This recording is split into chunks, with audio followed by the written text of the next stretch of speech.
একই আসনে বাবা ছেলের একসঙ্গে নির্বাচনে অংশগ্রহণকে কেন্দ্র করে হাতিয়ার রাজনৈতিক অঙ্গনে শুরু হয়েছে নানা বিশ্লেষণ। কেউ একে দেখছেন নবীন ও প্রবীণের প্রতীকী লড়াই হিসেবে, আবার কেউ বলছেন এটি রাজনৈতিক শক্তি প্রদর্শনের ভিন্ন কৌশল। স্থানীয়ভাবে বিষয়টি নিয়ে আলোচনা সমালোচনার পাশাপাশি ভোটের মাঠে এর প্রভাব নিয়েও চলছে নানা জল্পনা। তবে নির্বাচনের মাঠের মতো সব দিক দিয়ে পিতার চেয়ে এগিয়ে হান্নান, সম্পদের দিক দিয়ে বাবার থেকে ঢের এগিয়ে তিনি। জানা গেছে বাবার চেয়ে 18 গুণ বেশি সম্পদের মালিক নোয়াখালী 6 আসনের প্রার্থী হান্নান মাসুদ।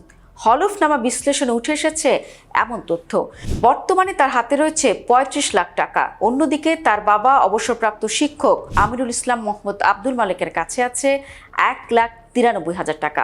এছাড়া বাৎসরিক আয়ের ক্ষেত্রেও বাবার চেয়ে 3 গুণ বেশি আয় দেখিয়েছেন হান্নান মাসুদ। তো এত টাকা কিভাবে ইনকাম করলেন তিনি? জমা দেওয়া হলফনামায় জানা গেছে ব্যবসা করে 2025-26 অর্থ বছরে 6 লাখ টাকা আয় করেছেন জাতীয় নাগরিক পার্টির সিনিয়র যুগ্ম মুখ্য সমন্বয়ক আব্দুল হান্নান মাসুদ। সবশেষ জমা দেওয়া আয়কর রিটার্নে 98,39,656 টাকার মোট সম্পদের হিসাব দাখিল করেছেন তিনি। তবে নিজে এত টাকা আয় করার পরও এবং বাবার চেয়ে সম্পদ বেশি থাকলেও আব্দুল হান্নান মাসুদ নির্বাচনী ব্যয় মেটাতে সমর্থকদের কাছে আর্থিক সহায়তা চেয়েছেন।